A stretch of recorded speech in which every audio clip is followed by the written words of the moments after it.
নমস্কাৰ আপোনালোকক পুনৰবাৰ ডিজিটেল ষ্টাডি চেনেলৰ অন্য এটি ভিডিঅ'লৈ আপোনালোকক স্বাগতম জনাইছোঁ। আজিৰ এই ভিডিঅ'টিত আপোনালোকৰ মাজলৈ কেইটামান সাধাৰণ জ্ঞানৰ অতি গুৰুত্বপূৰ্ণ কুৱেশ্যন এনচাৰ লৈ আহিছোঁ। আজিৰ ভিডিঅ'টিৰ প্ৰথমটি কুৱেশ্যন হৈছে নিম্নলিখিত কোনখন হিন্দু চহৰ পানীৰ ব্যৱস্থাপনাৰ বাবে জনাজাত আছিল? নিম্নলিখিত কোনখন হিন্দু চহৰ পানীৰ ব্যৱস্থাপনাৰ বাবে জনাজাত আছিল?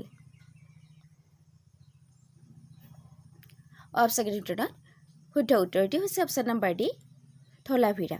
মনত ৰাখিব, ধলাভিৰা চহৰখন পানী ব্যৱস্থাপনাৰ বাবে জনাজাত আছিল।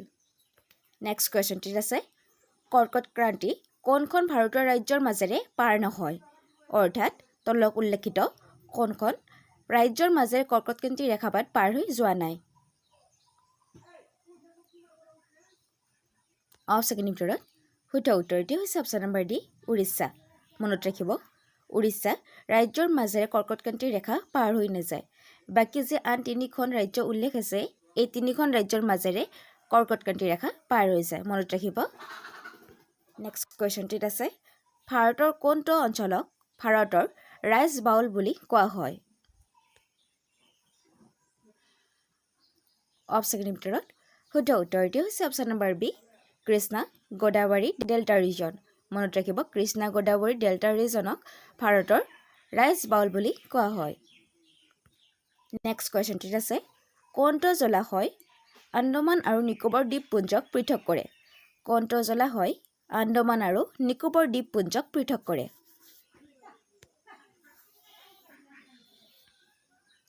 অপশ্যনৰ ভিতৰত শুদ্ধ উত্তৰটি হৈছে অপশ্যন নম্বৰ এ, 10 ডিগ্ৰী কেনেল। মনত ৰাখিব, 10 ডিগ্ৰী কেনেল জলাশয়টোৱে আন্দামান আৰু নিকোবৰ দ্বীপপুঞ্জক পৃথক কৰে।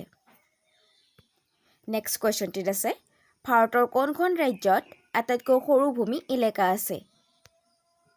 ভাৰতৰ কোনখন ৰাজ্যত আটাইতকৈ সৰু ভূমি এলেকা আছে? অপশ্যনৰ ভিতৰত শুদ্ধ উত্তৰটি হৈছে অপশ্যন নম্বৰ এ, গোৱা। মনত ৰাখিব, গোৱা ভাৰতৰ আটাইতকৈ সৰু ৰাজ্য ভূমি এলেকা ভিত্তি বা মাটিকালি ভিত্তি। নেক্সট কুৱেশ্যনটিত আছে ভাৰতৰ কোনটো কেন্দ্ৰীয় শাসিত অঞ্চলত সৰ্ববৃহৎ ভূমি এলেকা আছে? অপশ্যনৰ ভিতৰত শুদ্ধ উত্তৰটি হৈছে option number D, Jammu and Kashmir. মনত ৰাখিব, কেন্দ্ৰীয় শাসিত অঞ্চলৰ সৰ্ববৃহৎ ভূমি এলেকা থকা ঠাইখন হৈছে জম্মু এণ্ড কাশ্মীৰ। নেক্সট কুৱেশ্যনটিত আছে হৰপ্পা যুগৰ এটা তামৰ ৰথ কোন ঠাইত আৱিষ্কাৰ হৈছিল? অপশ্যনৰ ভিতৰত শুদ্ধ উত্তৰটি হৈছে অপশ্যন নম্বৰ চি, ডায়মবাদ। নেক্সট কুৱেশ্যনটিত আছে সিন্ধু উপত্যকাত খনন কৰা তলৰ অৱশিষ্টসমূহৰ ভিতৰত কোনটোৱে বাণিজ্যিক আৰু অৰ্থনৈতিক বিকাশৰ ইংগিত দিয়ে? অপশ্যনৰ ভিতৰত শুদ্ধ উত্তৰটি হৈছে অপশ্যন নম্বৰ বি, চিল। নেক্সট কুৱেশ্যনটিত আছে মহেঞ্জোদাৰোৰ স্থায়ী নাম কি? মহেঞ্জোদাৰোৰ স্থানীয় নাম কি?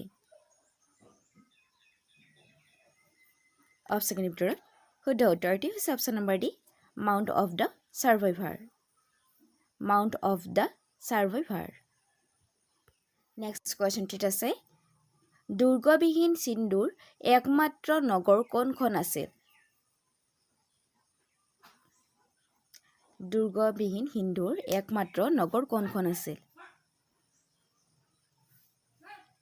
অপশ্যনৰ ভিতৰত শুদ্ধ উত্তৰটি হৈছে অপশ্যন নম্বৰ ডি, চৰাইদেউ।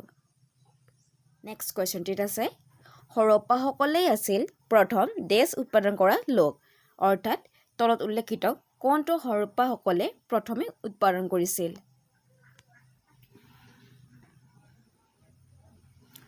অপশ্যনৰ ভিতৰত শুদ্ধ উত্তৰটি হৈছে অপশ্যন নম্বৰ চি, কটন। মনত ৰাখিব, হৰপ্পাসকলে হৈছে প্ৰথম কটন উৎপাদন কৰা লোক। অৰ্থাৎ হৰপ্পাসকলে প্ৰথমে কটন উৎপাদন কৰিছিল।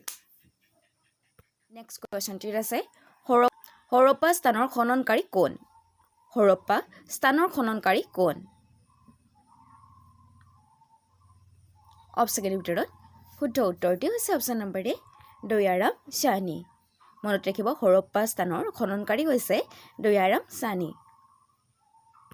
নেক্সট কুৱেশ্যনটিত আছে হিন্দু উপত্যকা সভ্যতাৰ মানুহে সাধাৰণতে কোন সামগ্ৰীৰে ঘৰ সাজিছিল হিন্দু উপত্যকা সভ্যতাৰ মানুহে সাধাৰণতে কোন সামগ্ৰীৰে ঘৰ সাজিছিল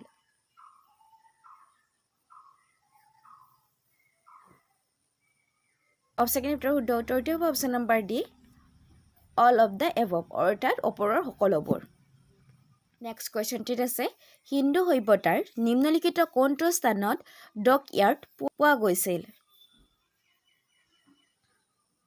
অপচনৰ ভিতৰত শুদ্ধ উত্তৰটো হৈছে অপচন নম্বৰ বি লোথাল মনত ৰাখিব লোথাল নামৰ ঠাইখনত ডক ইয়াৰ্ড পোৱা গৈছিল কুৱেশ্যনটিত আছে নিম্নলিখিত কোনখন হৰপ্পা চহৰ নাছিল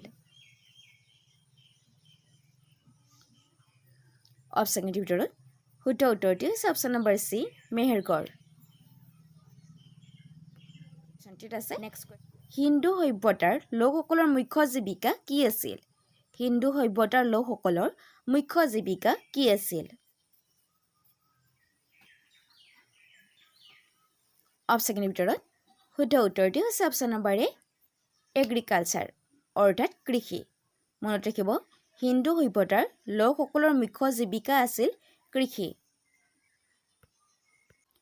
নেক্সট কুৱেশ্যনটিত আছে কোন বছৰত হৰপ্পা আৱিষ্কাৰ হৈছিল অপচনৰ ভিতৰত শুদ্ধ উত্তৰটো হৈছে অপচন নম্বৰ বি 1921 চনত মনত ৰাখিব 1921 চনত হৰপ্পা আৱিষ্কাৰ হৈছিল নেক্সট কুৱেশ্যনটিত আছে হিন্দু সভ্যতাৰ নিম্নলিখিত কোনটো স্থান ভাৰতত অৱস্থিত নহয় হিন্দু সভ্যতাৰ নিম্নলিখিত কোনটো স্থান ভাৰতত অৱস্থিত নহয়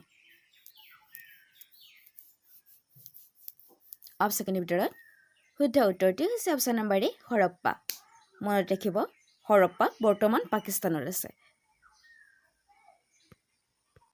নেক্সট কুৱেশ্যনটিত আছে নিম্নলিখিত কোনটো ৰাজস্থান ৰাজ্যত অৱস্থিত হৰপ্পা স্থানৰ এক পৰিপক্ক পৰ্যায়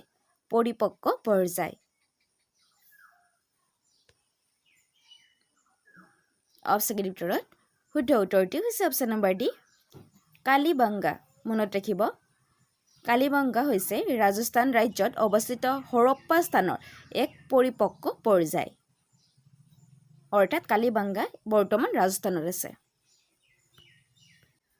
নেক্সট কুৱেশ্যনটিত আছে কোন নদীৰ পাৰত হৰপ্পা অৱস্থিত আছিল অপচনৰ ভিতৰত শুদ্ধ উত্তৰটো হৈছে অপচন নম্বৰ ডি ৰবি মনত ৰাখিব ৰবি নদীৰ পাৰত হৰপ্পা চহৰখন অৱস্থিত আছিল নেক্সট কুৱেশ্যনটিত আছে মহান শস্য ভাণ্ডাৰটো কোন হিন্দু সভ্যতাৰ স্থানত আৱিষ্কাৰ কৰা হৈছিল মহান শস্য ভাণ্ডাৰটো কোন হিন্দু সভ্যতাৰ স্থানত আৱিষ্কাৰ কৰা হৈছিল অপচনৰ ভিতৰত শুদ্ধ উত্তৰটো হৈছে অপচন নম্বৰ ডি মহেঞ্জোদাৰোত মনত ৰাখিব মহেঞ্জোদাৰোত মহান শস্য ভাণ্ডাৰ আৱিষ্কাৰ কৰা হৈছিল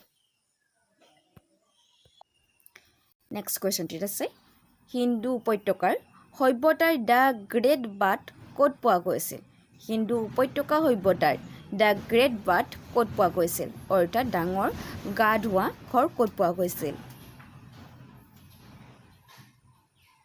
অপচনৰ ভিতৰত শুদ্ধ উত্তৰটো হৈছে অপচন নম্বৰ বি মহেঞ্জোদাৰোত মনত ৰাখিব মহেঞ্জোদাৰোত হিন্দু উপত্যকাৰ সভ্যতাৰ দ্য গ্ৰেট বাথ অৰ্থাৎ গা ধোৱা যিটো ঘৰ সেই ঘৰটো পোৱা গৈছিল নেক্সট কুৱেশ্যনটিত আছে নিম্নলিখিত কোনটোৰ হৰপ্পাসকলে ব্যৱহাৰ নাজানিছিল অপচনৰ ভিতৰত শুদ্ধ উত্তৰটো হৈছে অপচন নম্বৰ ডি আইৰণ মনত ৰাখিব হৰপ্পাসকলে লোৰ ব্যৱহাৰ জনা নাছিল আৰু ইয়াৰ লগতে আপোনালোকে মনত ৰাখিব হৰপ্পা সভ্যতাৰ লোকসকলে প্ৰথমে কপাৰ ব্যৱহাৰ কৰিছিল নেক্সট কুৱেশ্যনটিত আছে সকলো হৰপ্পা স্থানত পোৱা আটাইতকৈ সচৰাচৰ জন্তু হ'ল অৰ্থাৎ তলত উল্লেখিত কোনটো জন্তু হৰপ্পাৰ স্থানত সকলোতে পোৱা গৈছিল অপচনৰ ভিতৰত শুদ্ধ উত্তৰটো হৈছে অপচন নম্বৰ এ ইউনিহৰ্ন বল নেক্সট কুৱেশ্যনটিত আছে নিম্নলিখিত কোনটো পুৰাতাত্ত্বিক স্থানত দাঢ়ি থকা মানুহৰ চিত্ৰ অবক্ষ মূৰ্তি পোৱা গৈছিল অপচনৰ ভিতৰত শুদ্ধ উত্তৰটি হৈছে অপচন নম্বৰ এ মহেঞ্জোদাৰোত মনত ৰাখিব মহেঞ্জোদাৰোত দাঢ়ি থকা মানুহৰ চিত্ৰৰ অবক্ষ মূৰ্তি পোৱা গৈছিল অৰ্থাৎ ভগ্নাৱশেষ পোৱা গৈছিল হিন্দু উপত্যকাৰ সভ্যতাৰ মানুহে কোনটো ঈশ্বৰৰ উপাসনা কৰিছিল হিন্দু উপত্যকাৰ সভ্যতাৰ মানুহে কোনটো ঈশ্বৰক অৰ্থাৎ ভগৱানক উপাসনা কৰিছিল অপচনৰ ভিতৰত শুদ্ধ উত্তৰটি হৈছে অপচন নম্বৰ বি পশুপতি মনত ৰাখিব পশুপতি ভগৱানক হিন্দু উপত্যকাৰ মানুহে উপাসনা কৰিছিল অৰ্থাৎ মানিছিল বা পূজা কৰিছিল কোৱেশ্চনটিত আছে হিন্দু সভ্যতাৰ লোকসকলৰ এক গুৰুত্বপূৰ্ণ সৃষ্টি তলৰ কোনটো আছিল অপচনৰ ভিতৰত শুদ্ধ উত্তৰটি হৈছে option number B dancing girl মনত ৰাখিব হিন্দু উপত্যকাৰ লোকসকলৰ এক গুৰুত্বপূৰ্ণ সৃষ্টি হৈছে এটা ডেন্সিং গাৰ্ল হিন্দু সভ্যতাৰ লিপি কোনটো